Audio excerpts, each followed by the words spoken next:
உங்களிடத்துல நிறைய எதிர்பார்க்கிறோம். சிறப்பான ஐயா, நல்ல அந்த மொழி உணர்வை அனுபவபூர்வமா நீங்க அனுபவிச்சிருக்கீங்க. அதை சொல்லிங்க, அதான் நீங்க வலியுறுத்துறீங்க. அது இந்த இடத்துக்கு பொருத்தமானது உண்டு. இன்னும் உங்களுடைய உள்ளத்துல இருக்கிற கொத்தலக்கெல்லாம் வெளியே உங்களுக்கு மட்டும் சிறப்பு பேசுறதா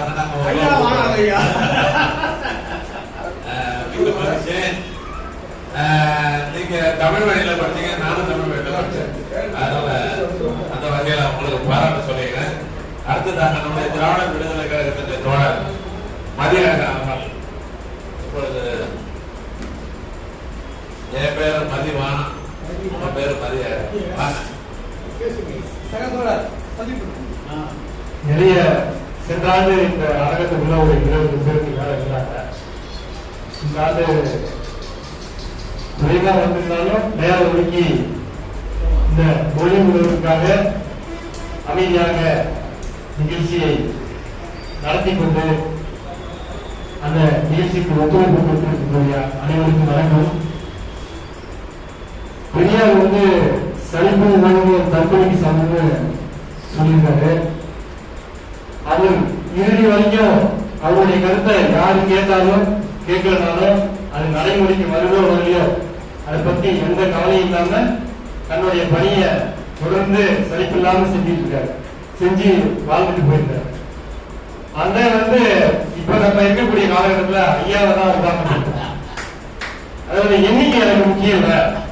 ஏத்துக்கிறாங்க ஏத்துக்கல, அரசு இப்ப நிறைவேற்றதோ அப்ப நிறைவேற்றமோ அடுத்த தலைமுறையில கூட இந்த சின்ன நெருப்பு பெருசா கூட இருக்கலாம். அந்த ஒரு நம்பிக்கையில தொடர்ந்து முயற்சி செய்வது ரொம்ப பாராட்டுத்தக்க. எனக்கே வந்தவொடனே ஒரு சின்ன சலிப்பு வந்தது. ஏன் இந்த ஒரு அரை மணி நேரம் ஒரு நேரம் வரைக்கும் நீங்க இருக்க முடியாதா?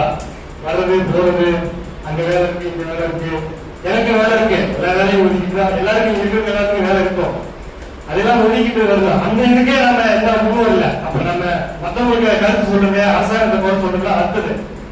இந்த துணரிக்கை இருக்கவங்க வந்திருந்தாலே இந்த அரங்க நிறைஞ்சிருக்கும். வெளிப்பட்டுக்காக அந்த சிந்தனையில் இருக்கவங்களே நம்ம வேலையை ஒதுக்கிட்டு வர முடியல. அடுத்தது பெரியார் அவர்கள் 1949 மாநாடு நடத்தினார்கள், திருக்குறள் மாநாடு. ஜனவரி 15, 16 தேதிகள்ல அந்த மாநாட்டுக்கு அப்புறம் பாத்தீங்கன்னா இந்த தை முதல் நாள் தமிழ் புத்தாண்டு பொங்கல் திருநாள் மதச்சார்பற்ற ஒரு விழா அப்படிங்கிற ஒரு செய்தி பரவலா போயிருக்கு. அதுக்கு முன்னே இருக்கிறதுக்கும் அதுக்கு அந்த மாநாட்டுக்கு பின்னாடி இருக்கிறதுக்கு ஒப்பிட்டு பார்த்தா பெரியார் அவர்கள் மாநாடு வருவதற்கு முன்னாடியும் இந்த பொங்கல் விழா சாயம் மத சாயம் பூசிருக்காங்க. அந்த மாநாட்டுல இது எந்த மதமும் இன்னும் சேராத ஒரு பண்டிகை அப்படின்னு அங்க இந்த எல்லா சான்றோர்களும் பேசியிருக்காங்க. பெரியார் அவர்களும் அந்த மாநாட்டுல தமிழருக்குன்னு ஒரு மத சாயம் இல்லாத பார்ப்பன சாயம் பூசப்படாத ஒரு விழா பொங்கல் விழா அப்படின்னு அறிவிச்சு பொங்கல் மலர் வெளியிட்டார். இல்ல அதுக்கு பிறகுதான் எல்லா இடங்களும் பொங்கல் மலரை வெளியிட தொடங்கியிருக்குன்னு படிச்சிருந்தேன். நிறைய அதுல சாதனை பார்த்தேன்.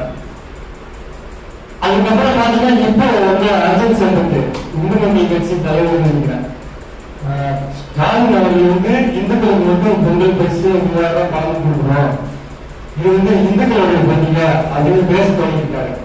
இப்ப இந்த மாதிரி நேரத்துல நம்ம போல இருக்கிறவங்க எல்லாம் பெருமுனை பிரச்சாரம், பொதுக்கூட்டம் இதெல்லாம் நடத்தி மாநாடாக நடத்தலாம். இப்ப நம்ம இந்த அரங்கத்துக்குள்ள இந்த தொடர்ந்து ஊராக இங்கெல்லாம் நடத்திட்டு இருக்காங்க. பெரியாருக்கு அப்புறம் மாநாடு நடந்திருக்கான்னு தெரியல, வெளிநாட்டுல நடந்துட்டு இருக்கு. தமிழ்நாட்டுல நம்ம போல இருக்கிறவங்க ஒரு முறை பொங்கலுக்கு தமிழ் புத்தாண்டு தமிழருடைய அடையாளம், கை முதல் நாளே தமிழ் புத்தாண்டு இதெல்லாம் பேசி ஒரு கள்ளக்குறிச்சியில ஒரு பொதுக்கூட்டம் மாநாடு அது கூட அதுக்காக கூட அறிவிக்கிறேன். ஐயா அவர்கிட்ட கேட்டுக்கிறேன். ஏன்னா ஒரு 10 பேர் 20 பேர் நம்ம சேர்ந்து பேசிட்டு நமக்குள்ளே இந்த கருத்து போயிடுது. இப்பெல்லாம் பேசுறத உட்காந்து கேட்கிற அளவுக்கு நேரம் இல்லை.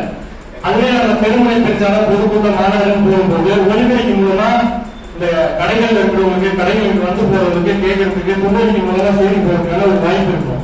அதுபோல அடுத்தாண்டு செய்யலாம் என்னுடைய கோரிக்கை. அப்படி இந்த பேருந்துகள்ல தமிழ்நாடுகள் சொல்லு ஏன் நீக்கப்பட்டதுன்னு தோழர் 2-3 பேர் பேசியிருந்தாங்க. ஐயா சிலம்பரக்கலாம் கூட பேசியிருந்தாங்க. அது வந்து இந்த ஆண்டு போராண்டோ நிக்கல. அதாவது ஜெயலலிதா அவர்கள் முதல்வராக இந்த பேர் எடுத்துட்டாங்க.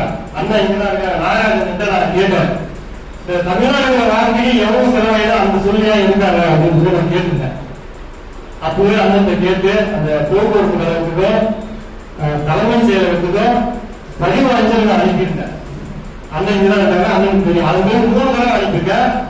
இப்ப வந்து இது தமிழ்நாடு இளம் தலைவர்களும் எச்சரிக்கை மாநாடுன்னு சொல்லி 2023 சேலத்துல திராவிட விடுதலை கழக சார்பில் மாநாடு நடந்துச்சு. அந்த மாநாட்டுல நேரடியா உதயநிதி ஸ்டாலின் கையில் போய் நான் கொடுத்துட்டு வந்தேன். இது போல தமிழுக்காக நிறைய திராவிட கட்சிகள் செஞ்சிருக்கு, பாராளுமன்ற இருக்குது.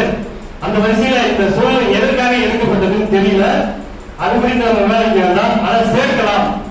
திமுக அரசு சேர்ப்பதன் வாயிலாக உங்களுக்கான ஒரு இன்னும் கொஞ்சம் மதிப்பு மரியாதை கூடும். ஜெயலலிதா அவர்கள் சேர்க்கல, எடப்பாடி அவர்கள் சேர்க்கல. நீங்க அதை சேர்த்தா திமுக அரசினுடைய ஒரு மதிப்பு கூடுறதுக்கான வாய்ப்புகள் கையில் கூட எழுதி உதயநிதி ஸ்டாலின் கொடுத்த என்ன ஆச்சுன்னு தெரியல. இப்ப இந்த அரங்கத்தில் இருக்க நாம எல்லாருமே மீண்டும் முயற்சி பண்ணலாம், மக்கள் மத்தியில் போய் சேர்த்து. இப்ப தேர்தல் நெருங்கிடுச்சு, அந்த கோரிக்கையை முன்வைக்கலாம். பேருந்துல தமிழ்நாடு சூழ்நிலை இருக்குது. என்னுடைய பார்வையில சொல்றேன், தனிப்பட்ட பார்வையில உதவியை சார்ந்து என்னன்னு பாத்தீங்கன்னா, எல்லா மாநிலத்து பேருந்தையும் மாநில சொல்லிருக்கோம். நம்ம பேருந்துல நாடுங்கிற சொல்லிருக்கு. அதை பார்த்து மத்திய அரசு 5 நினைக்கிறேன், ஒன்றிய அரசு 5 மறைமுகமா இந்த சொல்ல இருக்கு சொல்லி மிரட்டல் கொடுத்துருக்காங்க என்னுடைய சிந்தனை. அது உண்மையா போய் எனக்கு தெரியல. ஏன்னா ஜெயலலிதா அவர்கள் எடுத்திருந்தாங்க, அப்ப எடப்பாடியும் சேர்க்கல. இப்ப ஸ்டாலின் அவர்களுக்கு நம்ம கடிதம் கொடுத்தோம், கோரிக்கை வச்சோம், சேர்க்க தயங்குறாங்க. இப்போ ஒரு சில கட்சிகள்லாம் போய் அந்த இதுல பேருந்து ஒட்டுறாங்க, அதை போய் நீக்கிறாங்க. இப்ப கூட அறிவிக்கலாம், அது ஒன்றும் பிரச்சனை இல்லைங்க, இனிமே பேருந்துல எழுதிட்டு போயிடும் அப்படின்னு சொல்லலாம். சொல்றதுக்கு தயங்குது.